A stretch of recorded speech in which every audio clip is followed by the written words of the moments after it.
볼까요? 일단 이제 우리 남은 게 분리 쪽하고요. 그 다음에 수처리하고 냉각탑 쪽이 남아 있어요. 그래서 분리 쪽까지는 거의 이제 메인 공정이 되는 거고요. 월요일 날 이제 여러분들하고 같이 이렇게 공부하게 될 부분은 뭐 함께 이렇게 보게 될 부분이 이제 수처리하고 그 다음에 냉각탑 부분인데, 지금 이제 그 석유화학 공장이라고 하는 게 환경하고 그다음에 주변 생활하시는 분들과 이렇게 밀접한 관계가 있기 때문에 최근에는 이제 또 법적으로 환경 쪽을 많이 좀 푸시를 많이 좀 가하고 있어요. 그런 관점에서 과거에는 그 OSBL 아웃사이드 그 배터리 리미트 쪽 또 이제 메인이 아니다라고 생각했던 부분들이 최근에는 이제 좀 중요한 파트로 좀 많이 올라와 있다고 보시면 될 것 같고, 그래서 그 부분은 월요일 날 이야기하고, 오늘은 이제 그 분리 쪽을 이제 한번 여러분들하고 한번 내용을 한번 살펴보려고 지금 하고 있습니다. 그리고 일부 내용들은 제가 장표를 좀 봤는데 이미 언급된 장표들이 조금 이렇게 좀 반복적으로 지금 나오고 있습니다. 첫 번째로 그 장치 산업이라고 하는 게, 특히 이제 석유화학 산업이라고 이제 하는 게 이제 발전을 거듭하다 보니까 문제가 좀 많이 생겼어요.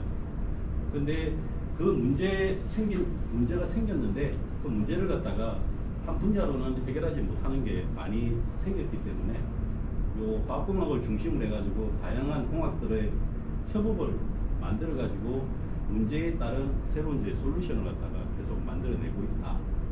그래서 그 컨버전스를 통해 가지고 산업 간의 경계를 넘어 가지고 새로운 가치를 창출하고 있다. 요즘 장치 산업들은 그렇게 보시면 될 것 같습니다. 그리고 실제 이제 여러분들도 이제 엔지니어로서 이제 생활을 하시다 보면 각종 이런 파트들에 도움을 좀 많이 받아야지 조금 더 이제 효율적으로 공장을 관리하는데 많은 도움이 될 수 있다고 생각하고 있고요. 그 다음에 이제 물질이라고 해가지고 이렇게 좀 내용을 좀 정리를 해놨더라고요. 그래서 물질이라고 하는 거는 질량과 부피를 갖는 거다.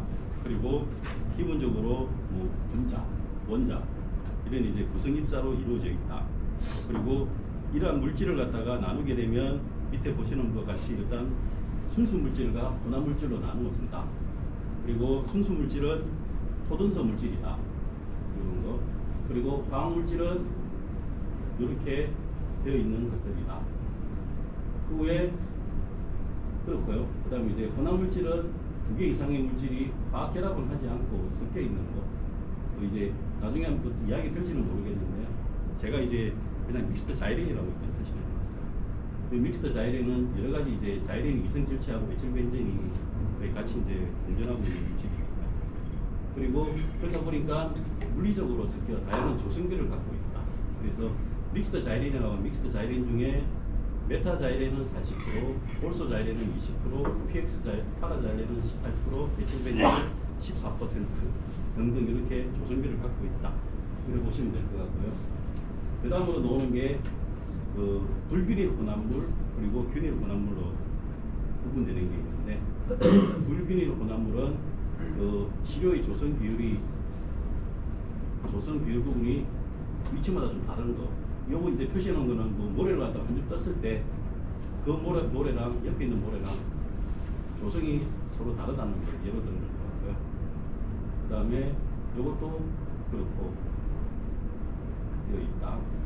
그 다음에 균이라는 거는 어느 부분에서든 그 성질이 같은 거. 만약에 소금이 물에 녹아 있다. 그랬을 때는 어느 쪽을 갖다 뜨든지 간에 같은 성질을 갖고 있다. 그런 걸 균일 혼합물이라고 한다. 그렇게 보시면 될 것 같습니다.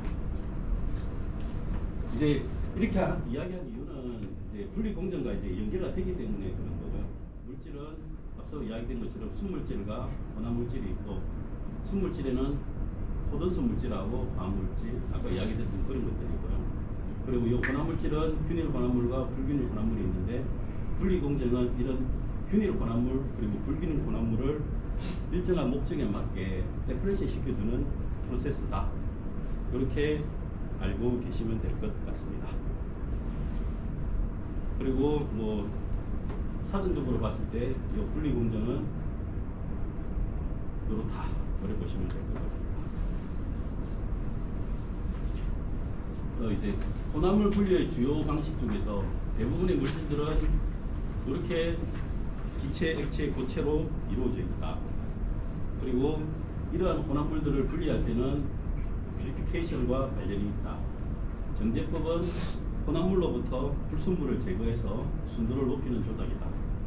즉 한마디로 화합물의 순도를 높이기 위한 과정이다. 이렇게 보시면 될 것 같고, 분리공정은 크게 순물질의 특성이라 해가지고 우리가 잘 알고 있는 뭐 끓는 점이라든지 녹는 점, 버는 점, 용해도, 밀도차 등으로 해가지고 분리해주는 방법, 그 다음에 그 분리제를 이용해가지고 뭐 흡착제라든지 추출제 이런 걸 통해서 분리해주는 방법, 그 다음에 그 유체 중의 입자를 외부의 그 벽을 통해가지고 분리해주는 방법, 우리가 보통 알고 있는 필터라든지 막을 이용한 막분리 이런 걸 이야기한다고 보시면 될 것 같습니다. 첫 번째로 그 순물질은 자신이 가지고 있는 특성을 이용해 가지고 그걸 가지고 일단 분리를 하는 건데, 일단은 이제 그 특성 중에 온도를 봤을 때는 정발, 정류, 액화, 원원점 이렇게 이제 순물질이 가지고 있는 특성을 이용해 가지고 혼합물을 분리하는 거라고 생각하시면 될 것 같고, 정발법은 요걸 이용하는 거고요. 정류라고 하는 거는 요 휘발되는 거, 그리고 요 승화되는 거, 요걸 해가지고 분리하는 거. 요거는 이제 각 물질이 가지고 있는 그 액화되는 그 차이가 있으니까 기체가 액체로 요 변하는 성질을 이용해서 하는 거, 그리고 프리징 포인트 이용해서 진행하는 거, 이런 게 되겠습니다. 이 중에서 이제 승화라고 하는 거는 고체 상태에서 기체로 바로 변하는 건데, 우리 실생활에서 볼 수 있는 거는 요 드라이 아이스라든지 나프탈린이라든지 요오드, 그리고 창에 서리는 창에 끼는 서리 정도로 이렇게 이해를 하시면 될 것 같습니다. 그 다음에 이제 그 두 번째 순물질에서 알고 있는 그 순물질 특성 중에 이제 용해도를 가지고 분류해주는 방법이 있는데, 그 재결정법, 그리고 그 크로마토그라피법, 추출법, 흡수법, 탈거 및 탈착법 정도가 되어 있고요. 재결정법은 온도에 따른 용해도 차이를 이용해가지고 수출하고 결정해서 분리시켜주는 방법이고요. 그 다음에 요 크로마토그라피는 우리 보통 지시라고 많이 하죠. 그 고정상과 이동상 차이를 이용해가지고 물질이 가지고 있는 고유한 피크치, 그걸 가지고 이렇게 물질을 갖다가 분리할 때 보통 많이 이용하는, 실험실에서 많이 이용하는 방법이고요. 그 다음에 추출법이라고 하는 거는 그 고체, 액체의 특정 성분에 액체 용매에 녹여서 뽑아내는 방법인데, 우리 실생활에서는 아마 오메가3 지방산 요거 추출하는 걸 아마 여러분들 이해를 하시면 될 것 같습니다. 생선에 들어가 있는 오메가 지방산을 추출할 때 요 이산화탄소를 이용해 가지고 적절하게 오메가3 지방산만 이렇게 얻을 수 있는 방법, 이런 게 아마 추출법에 이해가 될 수 있을 것 같습니다. 그 다음에 그 흡수법이라고 하는 거는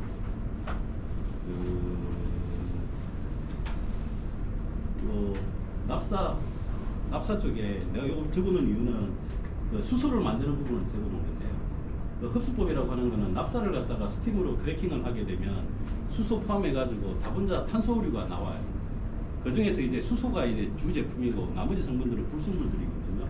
그때 이제 그 PSA라고 하는 게 있는데, 프레셔 스윙 압조브라고 하는 게 있는데, 거기를 통과하게 되면 수소만 통과되고 나머지 물질들은 다 그 오프가스로 해서 빠져나가게 되어 있어요. 그때 이용하는 게 흡수법이라고 생각하시면 될 것 같습니다. 우리 태광에 또 수소공장, 태광에도 수소공장이 있습니다. 그래서 만약에 다음에 수소공장 쪽을 하시게 되면 아마 PSA라고 하는 게 있는데, 프레셔 스윙 압조브라고 하는 거, 이게 아마 요 물질을 분리할 때 흡수법을 응용한 거라고 보시면 될 것 같습니다. 그 다음에 이제 탈착법이라고 하는 거는 액체의 특성 성분을 기체에 녹여서 빼내는 방법인데, 요거는 그 기체와 반응시켜가지고 내가 원하는 액체만을 분리해주는 방법이라고 보시면 될 것 같습니다. 이게 이제 순물질이고, 두 번째부터는 이제 그 혼합물의 분리인데, 액액 분리에 대해 가지고 보겠습니다. 네. 순물질은 자신이 가지고 있는 것도 있고 밀도 차이로, 계속 순물질이다 분리가 되게 돼요. 밀도 차이를 이용해서 분리하는 방법인데 여기는 침전시키는 거, 요거는 깔아앉히는 거고요.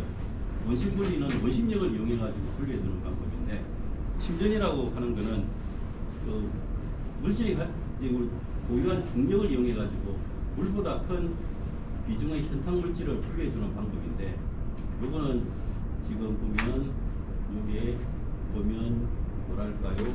요게 다음 장에 나오는데 침전조, 농축조, 정화조 여러 의미로 보시면 될 것 같고요. 그 다음에 원심력은 이제 원심분리라고 하는 거는 원심력을 이용해 가지고 침전을 가속화해서 분리해주는 과정이라고 보시면 될 것 같습니다. 그리고 이제 원심력과 관련해 가지고는 회전 속도가 빠를수록 무거운 성분들이 바깥으로 이동하게 되고 이런 걸 이용해 가지고 분리를 한다고 보시면 될 것 같습니다. 그리고 원심력이라고 하는 거는 부력과 마찰력을 가지고 있고, 그리고 잘 알다시피 원심력이라고 하는 거는 물체가 회전 중심에서 바깥쪽으로 움직이려는 경향을 가지고 있는 힘이고, 그런데 이 원심력은 실제 힘은 아니고 반성으로 인해 발생되는 가상의 힘입니다. 우리가 실생활에서 알고 있는 건 세탁기의 탈수 모드라고 보시면 될 것 같아요. 탈수기가 이렇게 돌게 되면 그 원심력으로 인해 가지고 물방울이 먼저 아마 바깥쪽으로 아마 가게 돼 있어요.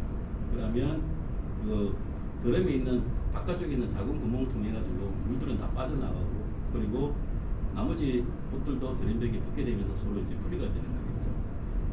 그래서 이제 원심력의 특징은 물체의 속도하고 질량이 클수록 클 거고 회전 반지름이 작을수록 아마 원심력은 아마 커질 겁니다. 이 이야기를 하는 거는 다음 장에 가서 이야기가 되기 때문에 기본적으로 좀 알고 계시는 게 좋을 것 같아서 언급을 한 것 같습니다. 그 다음에 이제 고체하고 고체 간의 밀도차를 이용해서 분리하는 게 있는데, 그 소금물에 그 벽시를 갖다가 분리해주는 방법이 있는데, 그 벽시가 좀 꽉 찬 거는 아마 소금물에 가라앉을 거고요. 그 다음에 벽시 이제 쭉쟁이 같은 데는 아마 물에 뜰 거예요.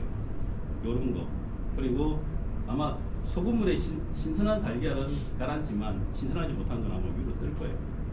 그런 것도 다 이제 고체와 고체 간의 밀도차로 이렇게 분리되는 거라고 생각하시면 될 것 같고, 사금 채취 접시 이것도 마찬가지인데, 그 이제 사금을 담고 있는 모래를 갖다가 접시 위에서 이렇게 물로 씻어낼 때 모래는 빠져나가고 밀도차가 큰 사금은 깔아앉는다.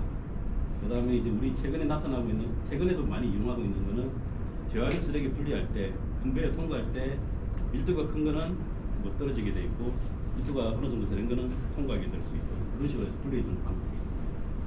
그 다음에 액체하고 액체 간의 그 밀도차로 분리해주는 거는 분별 깔때기 쪽으로 해가지고, 분별 깔때기 아마 햇볕을 보셨을 텐데 밀도차로 인해 가지고 분별 깔때기 중심에 두고 위쪽과 아래쪽으로 분리되는 걸 아마 잘 보셨을 거예요. 그 다음에 편차에 따른 원심 분리하는 부분은 혈액에서 혈장과 혈구를 분리하는 그리고 분리되는 게 있고요. 유 역시 이렇게 분리가 될 수 있을 겁니다. 이렇게 하는 이유는 이게 우리 석유 공장하고 관계가 되기 때문에 일단은 이렇게 적어놨습니다.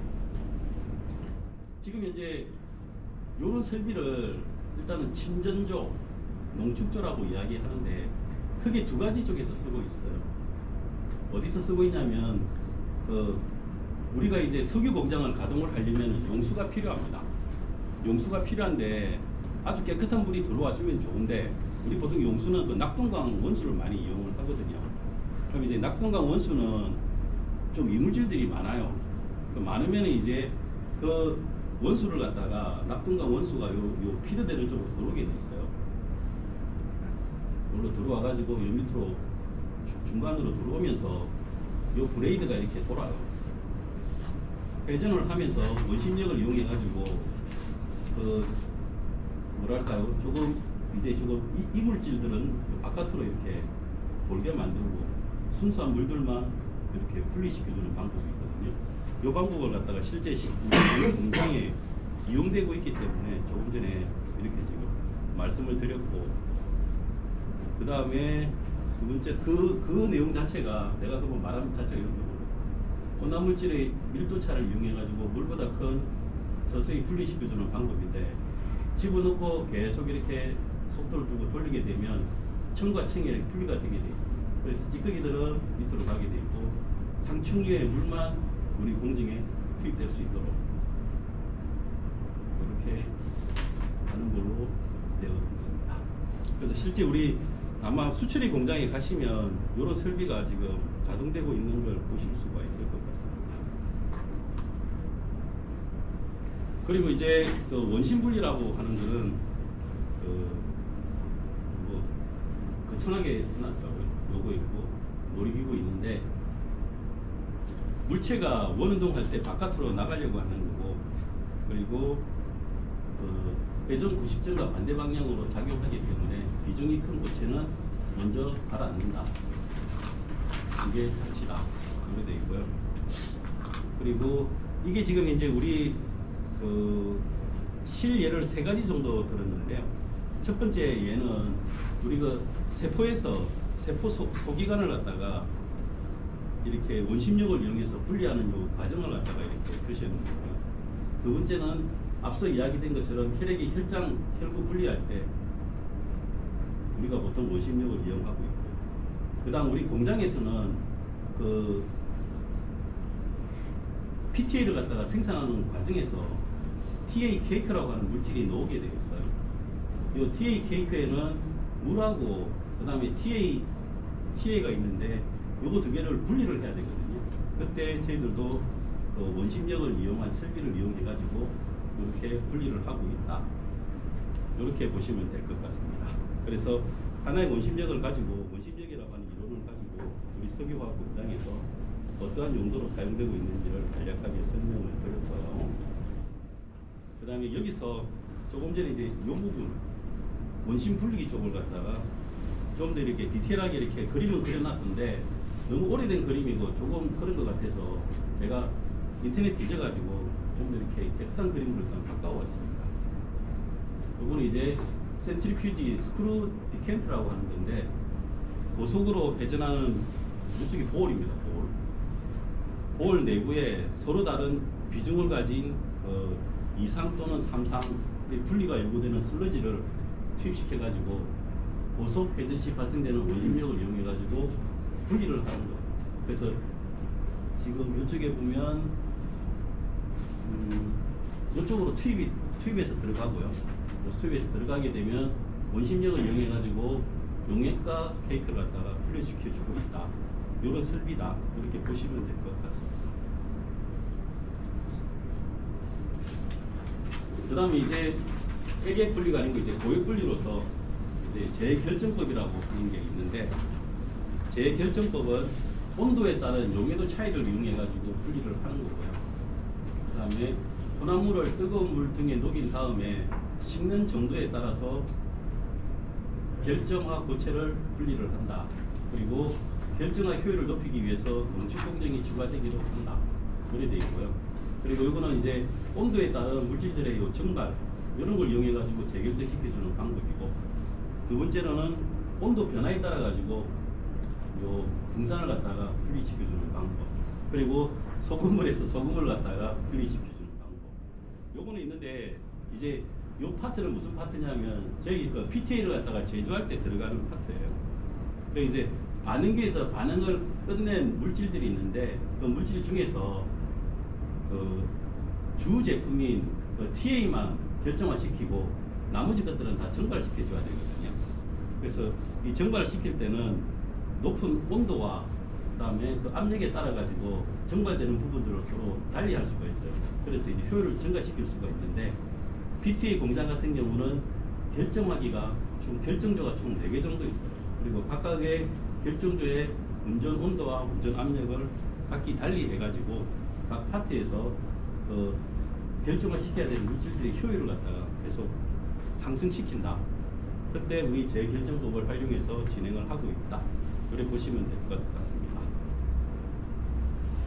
그 다음에 이제 또 고액 분리 중에 하나가 있는데, 크게 고액을 갖다 분리해주는 방법은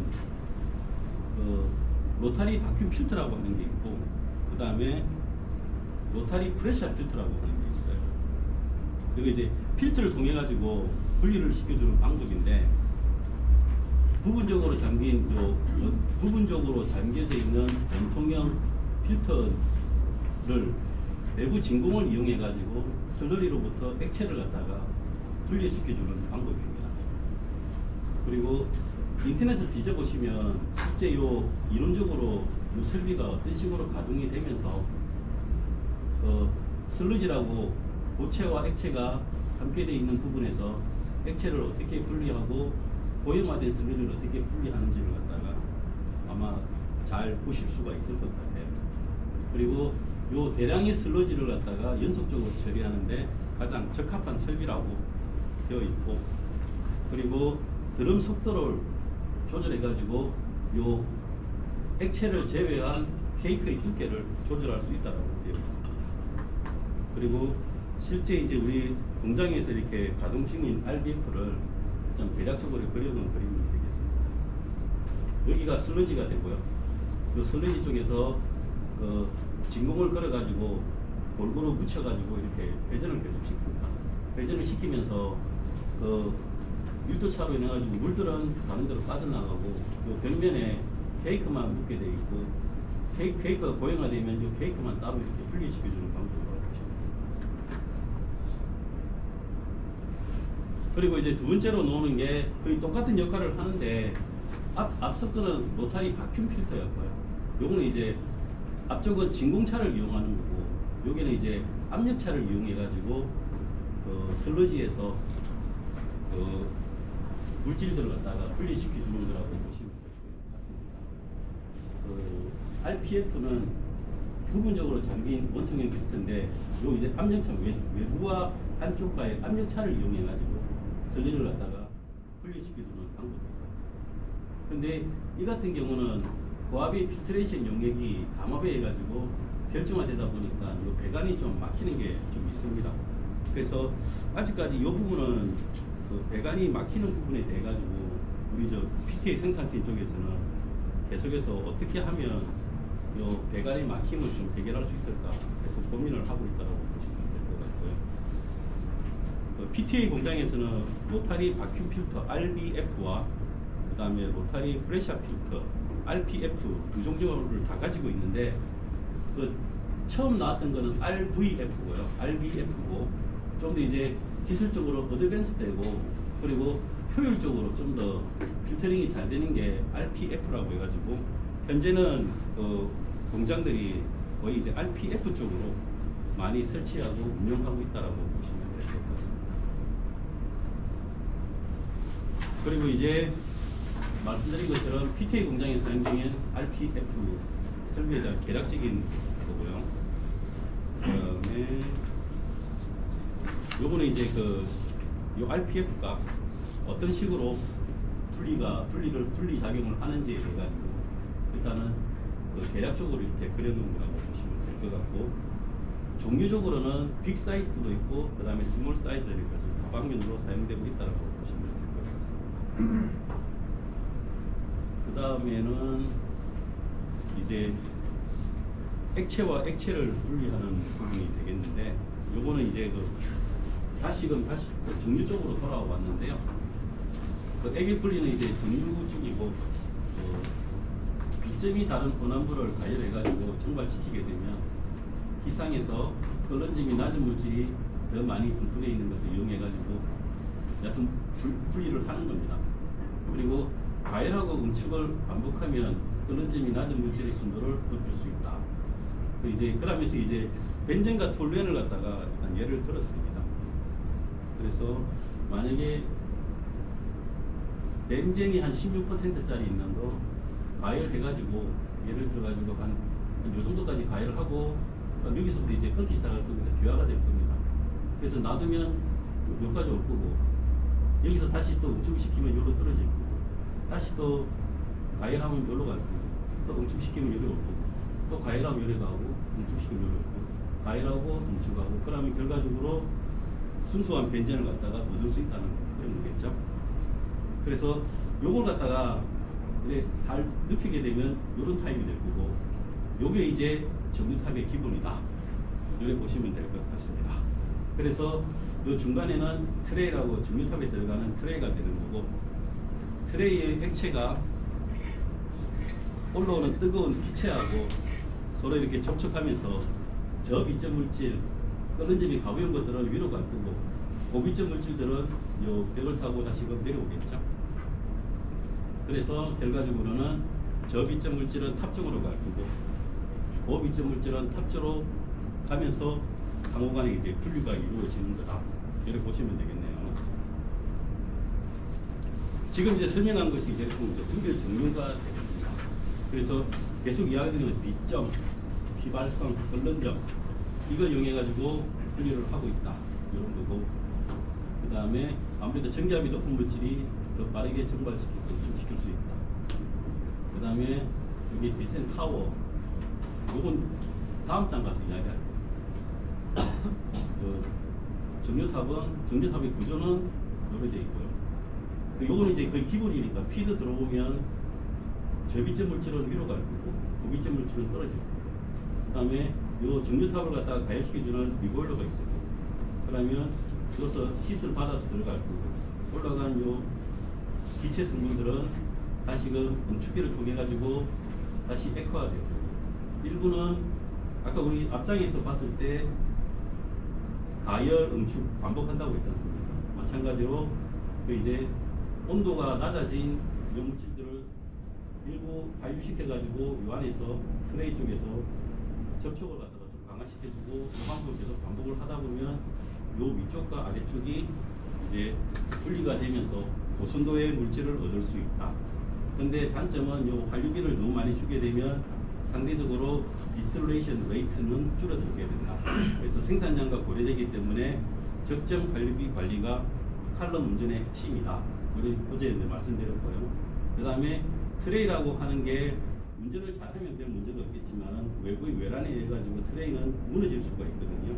트레이가 무너지게 되면 앞서 이런 그 작용을 제대로 할 수 없기 때문에 항상 운전하는 사람이라든지 엔지니어는 트레이가 제대로 되어 있는지, 제대로 설치가 되어 있고 제 역할을 하고 있는지를 판단해야 되고, 그 판단할 수 있는 방법이 탑승에 있는 온도 압력, 탑재에 있는 온도 압력, 그리고 피드되는 곳의 온도 압력, 그리고 주요 단수들의 온도를 갖다가 다 확인을 해가면서 정류탑 운전을 진행을 해야 되고, 만약에 이제 어느 쪽에 문제가 생겼을 때는 당장 이제 공장을 끄고 할 수 없는 입장이라고 한다면 전기보수시까지 가지고 가가지고 전기보수 때 무너진 트레이를 재작업해야 되는 거고, 그때 어느 단이 무너졌는지에 대해서는 실제 우리 뭐 근무자라든지 아니면 뭐 협력업체 직원이라든지 또는 때로는 뭐 엔지니어가 들어갈 수도 있고 들어가가지고 어느 단에 문제가 있는지를 갖다 확인을 해야 되는 거고요. 그때 조심해야 되는 거는 여기 이제 휘발성 기름들을 많이 이용했기 때문에 100% 프레시 에어로 치환될 수 있도록 관리가 다 된 상태에서 들어가야 된다. 그래서 여기까지 말씀을 드렸었어요. 그리고 이제 예를 든 거는 계속 반복적으로 진행이 되고 있는 건데, 그 원유를 갖다가 그 상압 증류시키게 되면 이러한 물질들이 나오는 거고, 이러한 물질들을 최종 제품으로는 이런 데 사용되고 있다. 이 정도였습니다. 이제 지금 한 10분 정도 쉬겠습니다. 30분만 하면 끝납니다.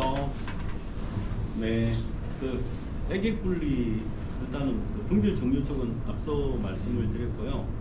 지금 이제 이야기하려고 하는 게 공비 혼합물인데, 공비 혼합물은 지금 현재 우리 PTA 공장에서도 사용하고 있고, 그 다음에 우리 봤을 때 그 우리 AM 공장에서도 지금 사용하고 있는 걸로 지금 되어 있어요. 그래서 조금 이해를 하시는 게 좋을 것 같고요. 그 다음에 이제 먼저 이 라울의 법칙 관련해서 좀 말씀드리는, 라울의 법칙을 이렇게 보시면 순수 물질의 그 전기압에 비해 가지고 혼합 물질의 전기압은 상대적으로 낮다. 이게 아마 라울의 법칙인 것 같고요. 그래서 라울의 법칙에 따라 가지고 파지티브한 부분이 있고 네거티브한 부분이 있는데, 파지티브한 부분은 그게 맞춰 가지고 실제 공기제를 쓰게 되면 그 비점이 떨어진다. 근데 네거티브한 거는 뭐냐면은 공비 화합물을 썼더만 오히려 더 물질이 더 안정화가 돼 가지고 오히려 더 공비점이 더 높아지는 경우도 종종 있습니다. 그래서 이 두 가지가 있다는 걸 일단 이야기를 해드리고요. 이제 진행을 하겠습니다. 그 공비 혼합물에서 등비 혼합물이라고 하는 거는 그 일정한 농도에서 같이 이제 끌어오는 혼합물이고, 그 다음에 기체 조성과 액체 조성이 같은 혼합물이라고 되어 있고요.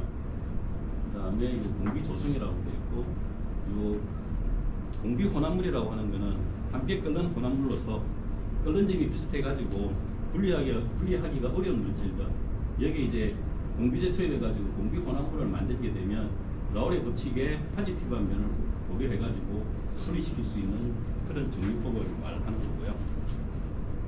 요 공비 탑에 들어가게 되면 그냥 이렇게만 적혀져 있는데 좀 더 뒤에 가가지고 이야기는 되겠는데, 그 아지오 타워 쪽에는 들어가는 초산은 끓는 점이 118도고 물은 100도인데 그 공비제를 투입하게 되면 MBA라고 하는 애가는 125도예요. 근데 이 MBA하고 워터의 이 공기 혼합 물질은 86도가 된다. 일단 이렇게 되어 있고요. 그래서 요 적정한 공비제를 이용을 하게 되면 초산과 물을 갖다가 좀 더 낮은 온도에서 분리를 해낼 수 있다. 그만큼 에너지를 세이빙할 수 있다. 이런 관점에서 이해를 좀 하시면 될 것 같습니다. 이제 공기탑의 실제 사례가 되겠는데, 초산과 물을 갖다가 분리를 하는데 좀 더 낮은 온도에서 분리하기 위해 가지고 낮은 에너지를 이용해서 분리하기 위해서 공비제인 IBA를 갖다가 쓰는 부분이 되겠는데요. 그 석유 공장 CTA 용매 회수 공정 쪽에서 사용되는 건데, 지금 이제 반응하고 남은 용매 초산하고 물을 갖다가 요 탑에다가 집어넣어요. 그리고 공비제를 갖다가 공비제를 갖다가 일단 집어넣습니다. 그러면 여기서 이제 반응을 하면서 이제 물이 100도까지 가지 않고 86도에서 물하고 공비제를 위로 가고 초산은 여전히 밑으로 오게 돼요. 여기서 일단 기본적으로 분리가 되고, 분리가 된 IBA하고 물은 다시 위쪽 타워에 들어와 가지고 물과 IBA가 분리가 되고, 분리된 IBA는 다시금 요 초산하고 물 쪽으로 이렇게 리사이클해서 쓸 수 있도록 이렇게 되어져 있습니다. 네, 여기서 나온 이 IBA가 다시금 여기로 들어간다고 보시면 될 것 같습니다.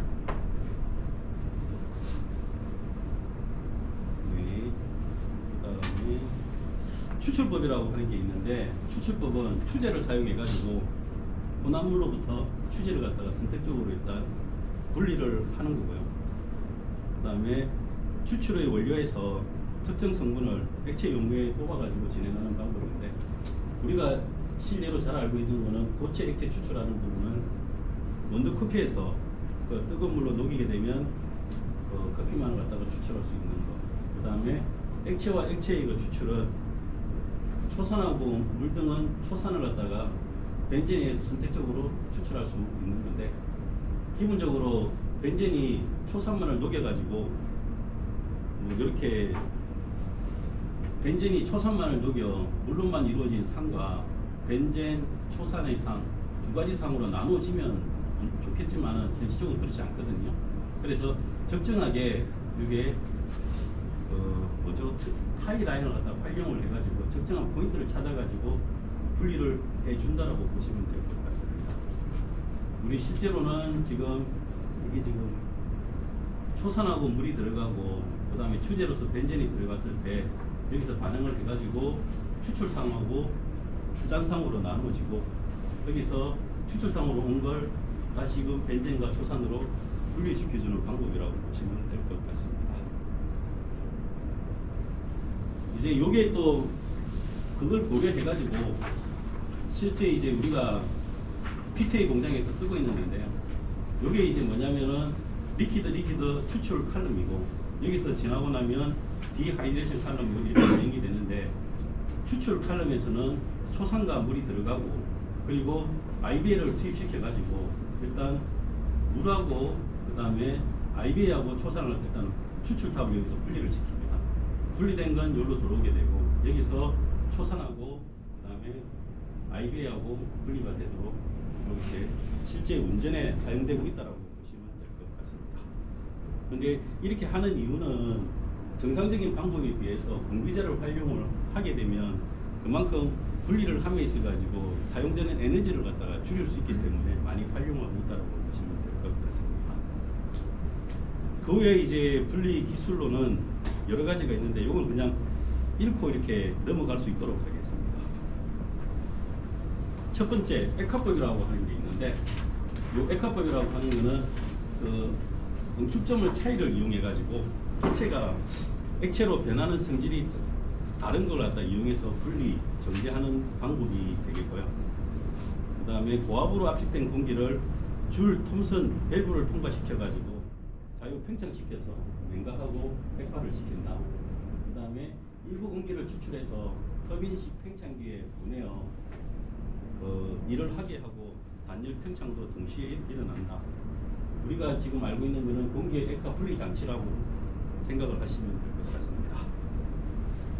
그 다음에 두 번째는 이것도 마찬가지인데 어느 점을 가지고 이렇게 냉동 분리하는 방법입니다. 냉동의 열원을 이용해 가지고 어느 점 차이를 이용해 가지고 물질을 섭취하는 방법이 되는 거고요. 일반적으로 스팀을 이용해서 하는 데 비해 가지고 에너지 사용량은 5분의 1 수준이다. 비점이 비슷하더라도 어느 점 차이가 클 경우 좋다. 뭐 이런 게 하나 있고요. 그 다음에 뭐 이런 게 있는데 실생활로는 제가 어제 말씀드렸을 때 믹스드 자이렌이라고 하는 게 있다고 했어요. 믹스드 자이렌의 파라자이렌은 어느 점이 13도라고 했어요. 그리고 벤젠은 거의 0도에 가깝고, 그 다음에 올소 자이렌하고 메타 자이렌하고 에틸 벤젠은 마이너스예요. 그래서 과거에 우리 납사 크래킹에서 리포메이트 만들어지면 BTX로 와가지고 거기서 자이렌 성분인데 이 자이렌 성분 가지고 파라 자이렌 만들고 만들어진 파라 자이렌 가지고 그 다음에 PTA 만들고 거기다가 그 에틸렌 글리콜을 섞게 되면 그 화성 섬유가 되는 페트가 만들어진다 그랬거든요.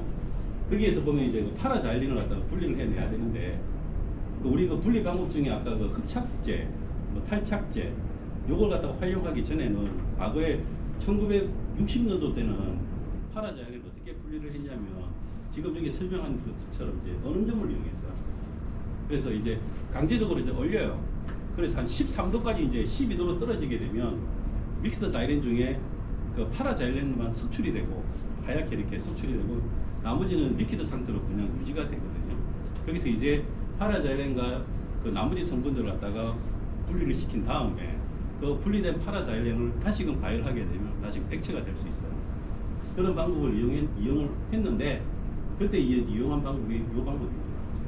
그 이후에 이제 기술이 개발이 되면서 몰리큘러 시브, 뭐 분자, 공, 뭐 이런 게 개발이 되면서 이제 그 기공 사이즈에 맞춰가지고 그 파라자이렌만 이렇게 분리시켜주는 방법이 발견이 되고 그게 효율이 좋은 관계로 그 이후에 이런 방법은 많이 사용은 하고 있지는 않는데 간혹 쓰는 데가 있기는 합니다. 그때 사용되는 방법이 이 냉동 분리 방법이라고 이해를 하시면 될 것 같습니다. 그 다음에 이제 요 흡수되고 요 탈착하는 방법인데 조금 전에 제가 그 파라자이렌을 가지고 예를 들었는데 그 부분이라고 이렇게 생각하시면 될 것 같습니다. 예, 이제 요건 뭐 녹여서 한다고 되어 있는데 요즘은 거의 그 분자체를 많이 이용해가지고 분리를 하고 있다고 보시면 될 것 같고요. 그 다음에는 이제 분리 기술의 중요성과 관련해가지고 우리 작년에 강의하신 분이 그 PTA 쪽 분이 되셔가지고 PTA 담당을 하신 분이 돼가지고 PTA 공정이 돼가지고 다시금 얘기를 하고 있는데 한번 이제 그 복습한 차원이라고 생각하시고 같이 저랑 함께 보시면 될 것 같습니다. PTA 제품을 어떻게 분리할 것인가 한번 보죠. 근데 제목은 이렇게 해놨는데 PTA 제품에서 불순물을 어떻게 분리할 것인가 여기 아마 제가 이 장표에 아마 실질적인 제목이라고 생각을 합니다. 그 PTA 제조 공정은 앞서 이야기 드린 것처럼 파라자일렌을 갖다가 그 공기하고 그 다음에 특정 촉매 하에서 반응시켜 가지고 PTA를 제조하는 공정이다. 그리고 파라자일렌은 같은 그 맑은 액체고 매우 휘발성이 강한 물질이고 상온 13도에서 이제 온다 이렇게 알고 계시면 될 것 같고요. 그리고 요겁니다. 벤젠에 1번하고 2, 3, 4, 1, 4에 메칠이 붙어가지고 파라자일렌이라고 이야기하기도 하고 방명으로는 디메칠 벤젠이 되겠네요. 네. 그리고 이제 마찬가지로 이제 원료 PX 그 다음에 CMB, 코발트, 망간, 브롬, 촉매, 용매로는 초산 사용해가지고 산화시켜드니까 플랜트에 공기 들어가가지고 산화 반응해가지고 1차적으로 결정화시키게 되면 크루드 피탈릭 애시드, 그 다음에 이제 CTA가 만들어지는 거죠. 근데 그 CTA에는 요 성분들이 많다고 했어요. OCBA라고 하는 거. 이게 이제 메인 임퓨리티인데 그 반제품이라고 되어 있는 크루드 테레프탈릭 애시드 CTA에는 그 메인 임퓨리티인 OCBA가 대략 3000 ppm이라고 되어 있는데 실제 오늘 아침 기준으로는 2800에서 한 2900 ppm 정도 나오는 것 같습니다.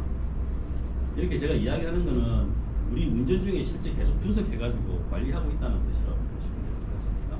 이제 여기서 이제 이 OCBA를 적정하게 제거시켜가지고 고순도의 퓨리파이드 테레프탈릭 애시드를 만드는 그 공정이 환원 공정이라고 보시면 되고요. 이 환원 공정에 이제 반응 공정은 재혼합시키는데 수소하고 일단 반응을 시키게 되면 요 포CBA가 수소랑 반응을 하게 되면 파라톨루익이라고 수용성 물질로 이렇게 전환이 됩니다. 그래서 그 수용성으로 전환된 물질을 갖다가 물과 반응시켜서 제거를 하게 되면 제거하고 건조시키게 되면 그 퓨리파이드 테레프탈릭 애시드가 나오게 되고 메인 임퓨리티가 되는 포CBA는 맥스 30 ppm. 지금 현재 태광 PTA는 요게 14에서 한 16 ppm 정도 관리되고 있습니다. 요 관계입니다. 요게 이제 그래서 제목 자체가 요게 PTA 제품 중에 불순물을 어떻게 분리할 것인가 이게 더 맞지 않나 그런 생각을 합니다.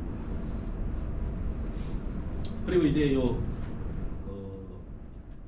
PTA 요 공정 개발과 관련해 가지고 PTA 제조 촉매 시스템은 CTA 촉매라고 되어 있는데 이건 CTA 촉매라고 하는 경우 CTA 공정의 산화 반응기에 사용되는 촉매라는 뜻입니다. 그리고 그거는 이제 코발트, 망간, 브롬의 그 액상이고요. 요거는 60년대에 개발이 되었고 그 다음에 그 PTA 공정에는 요 타달륨, 그 다음에 C, 요 고상 촉매가 70년도에 개발이 되었습니다. 그 이후 80년도부터는 PTA 공정은 촉매 개발보다는 공정 개발에 초점을 맞춰서 원가 개선 활동을 진행하고 있다. 이 공정 개발이라고 하는 게 이제 그 최초에 디자인된 공정 운전을 좀 더 옵티미제이션 시켜가지고 그 제조 원가를 낮추는 활동이라고 보시면 될 것 같고요.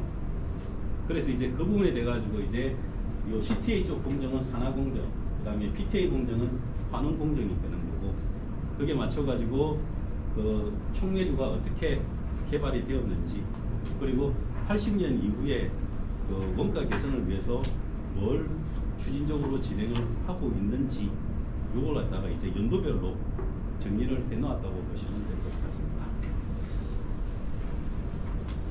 그 2000년까지 라이센스 아모코라고 하는 회사가 요 PTA 그 독보적인 기술력을 가지고 있어요. 그 라이센스를 가지고 있었는데 이게 이제 2000년 이후에 요 라이센스가 풀렸습니다.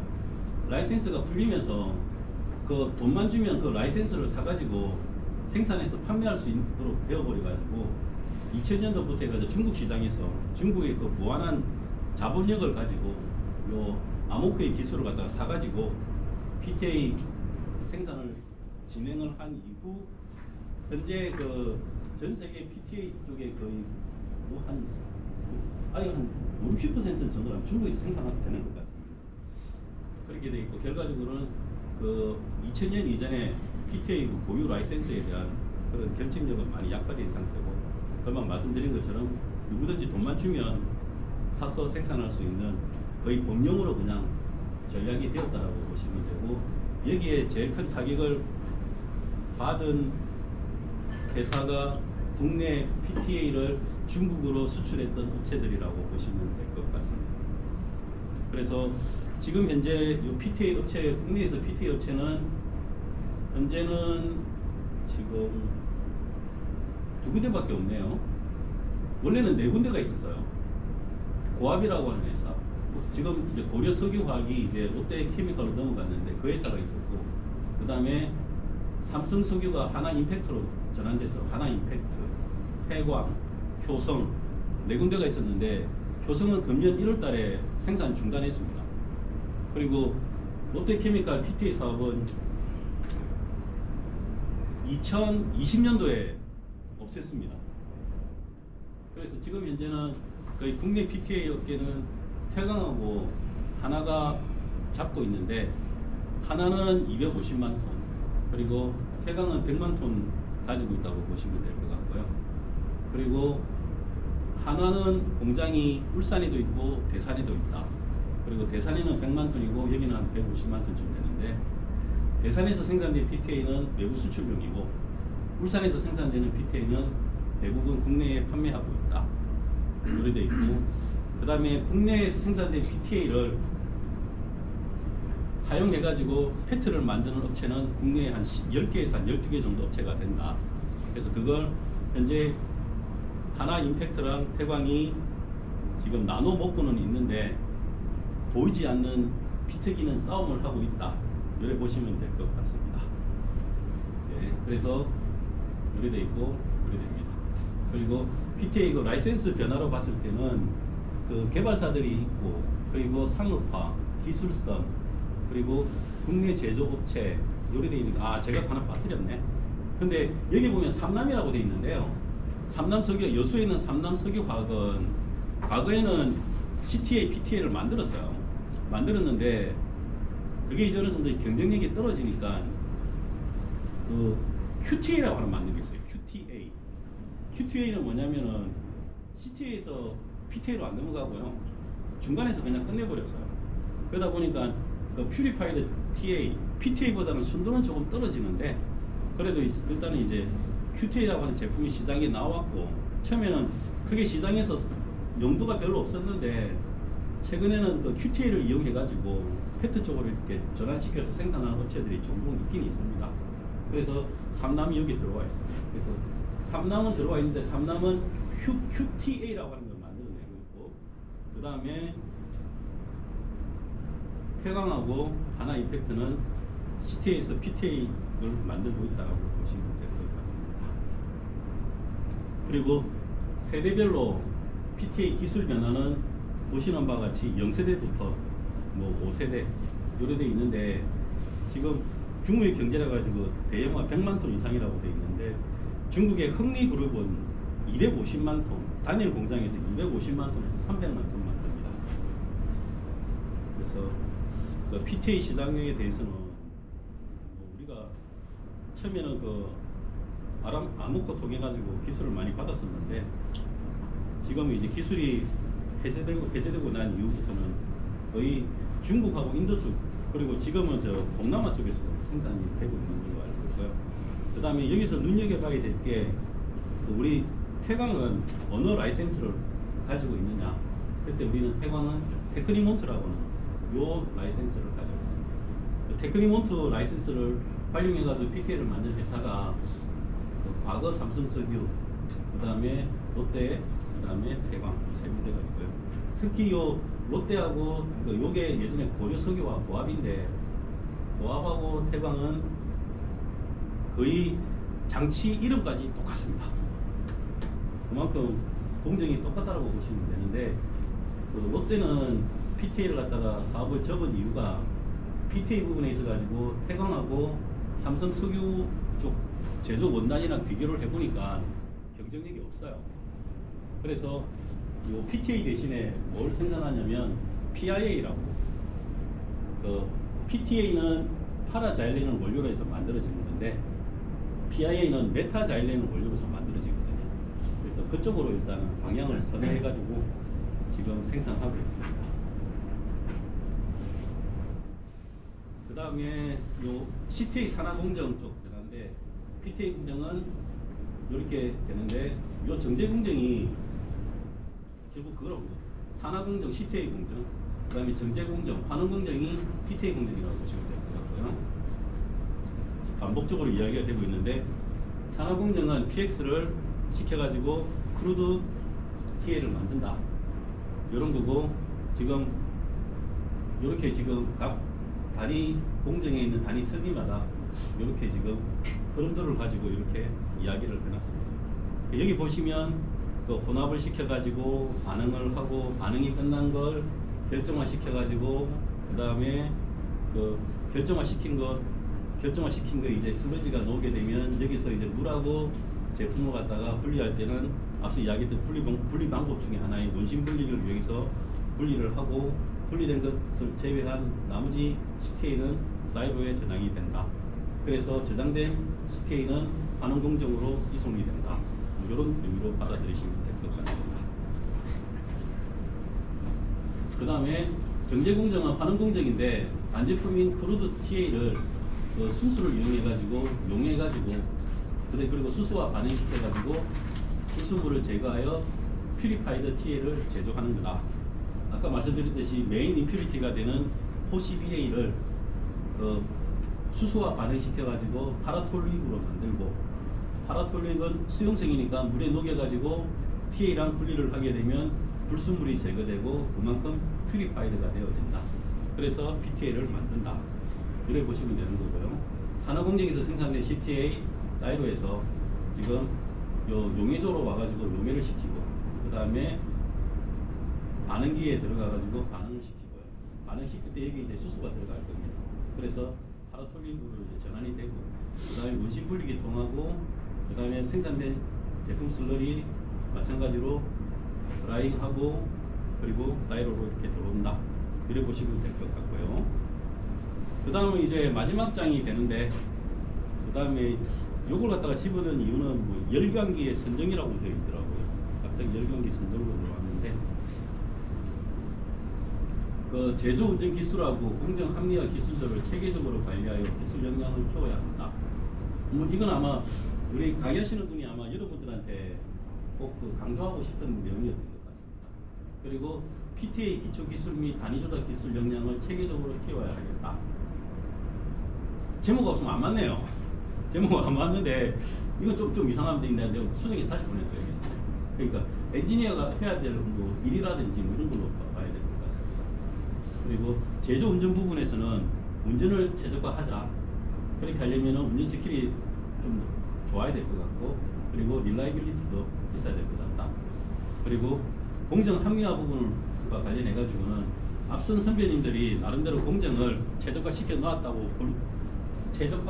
놓았겠지만 여러분들 시각에서 다시금 봤을 때 현재 설비 중에서 조금 버벅거리는 버틀렉 설비들이 있다면은 어떻게 이 버틀렉 되는 걸 갖다가 디버틀렉 시킬 수 있을까? 그렇게 하기 위해서는 설계 기술 쪽도 관심을 가지고 봐야 되지 않겠나? 그리고 이렇게 하기 위해서는 이런 것들이 필요하다.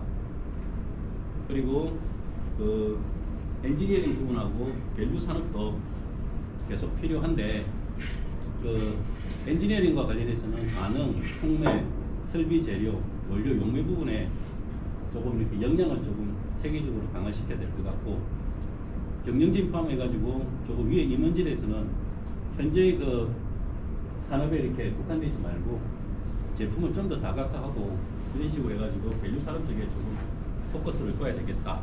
이런 의미로 아마 이렇게 적어 놓은 것 같습니다. 네, 오늘은 이제 이 정도로 끝내도록 하겠습니다. 네, 이상입니다.